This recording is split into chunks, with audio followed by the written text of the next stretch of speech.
Okay, so what we're going to be doing today is we're going to be doing operations of complex numbers. So we're going to be adding, subtracting, and multiplying complex numbers.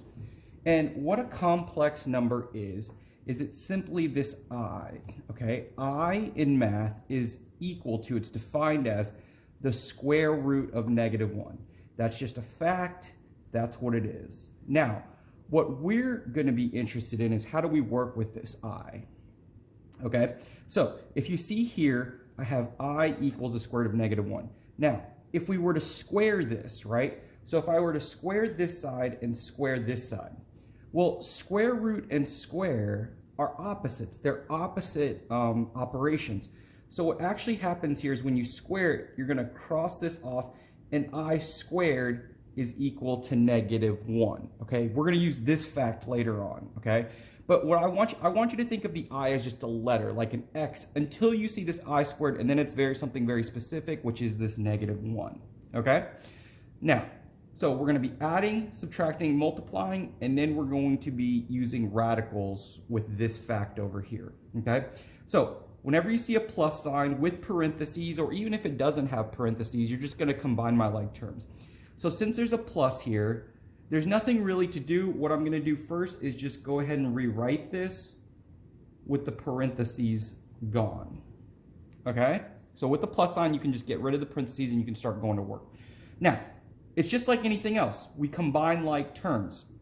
So this 6 doesn't have any just numbers to combine with.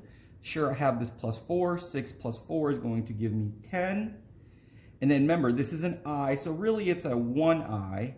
So plus 1I minus 5I is going to give me a -4I. And then we're just going to leave it like that. It's just like a variable. We're going to leave it like that. Okay? Let's make this 4 look better. Okay, cool. Now, with the minus, we're going to have to do some work because this minus is going to have to distribute in first before we can start combining like terms. So this first one on the left is going to stay the same, 8 plus 3I. Then this minus goes to this 6, so this becomes a -6. And this minus 2I is going to give me plus 2I. And then you're going to handle it exactly like this, where you're just going to combine like terms. So this 8 minus 6 is going to give me 2. And this plus 3I and this plus 2I is going to give me plus 5I. And then that's my answer there. Okay? For multiplication, what you're going to do is, again, we see parentheses, so we're going to have to do some distributing. So the way I like to think of it when I see these two parentheses is I like to think first you're going to take this first one and distribute it like that. Okay, so take the first number and distribute it to both of these. So 2 times -4 is going to give me -8. And then this 2 times this 2I is going to give me plus 4I. Okay, now I'm moving on to the second term over here. So now this one is going to distribute to both of these. So -5I times -4I is going to give me plus 20I. And now this -5I times this positive 2I is going to give me -10. And I times I is going to give me I squared. Okay? And this is where we're going to use this little fact over here. Is wherever we see an I squared, I can replace it with a -1. So this becomes -8 plus 4I plus 20I minus 10, and then wherever I see that I squared, I'm going to put parentheses, I'm going to take that out, and I'm going to put in that -1. Okay? So then this -10 times -1 is going to give me a plus 10 right here. And I'm just going to go ahead and rewrite everything else. Now this becomes exactly like this. We're just going to combine my like terms. So this -8 plus 10 is going to give me a positive 2. And this plus 4I and this minus 20I is going to give me -16I, okay? And that's all we're looking for there. Now, square roots, that's what we were doing last time. Remember, we were simplifying radicals, right? Well, now with the negative, what I want us to do always first is do this. I want us to separate this into the square root of -1 times the square root of 32. And what does the square root of -1 equal? Do you remember? The square root of -1 equals I. So this is now going to become an I.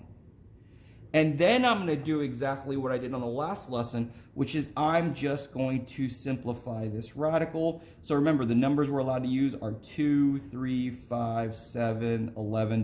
We're really not going to go any more than this. And now which one of these goes into 32? Well, 2 is going to go in there. That's going to give me a 16. Which one of these numbers can go into 16? A 2 again. 8. I got another 2, 4, 2. And then what goes into 2? 2, 1. So these are my numbers. So I'm going to line these up. I got 2, 2, 2, 2, 2. It's a square root, so I'm going to circle pairs. I see a pair there, and I see a pair there. So on the outside is going to be 1, 2, and then another 2. And then what goes on the inside, what didn't get circled, this 2. And remember, we're going to multiply these together. So it's going to give me 4 square root of 2. But don't forget, I have this I out here. So this I is just going to go right here on the outside. Okay? So this is going to be operations of complex numbers. Remember, for addition, we can just go ahead and add like terms. For subtraction, remember to distribute in that negative first and then combine like terms. Here, we're going to distribute each of these into these two. So I did this one first, and then I did that one. Whenever I see that I squared, I replace it with -1. And then whenever we see a negative under a square root, separate that for me first, and then do this exactly like we did on our last lesson and combine it all at the end. Okay? And that's what we got for today. Let's go.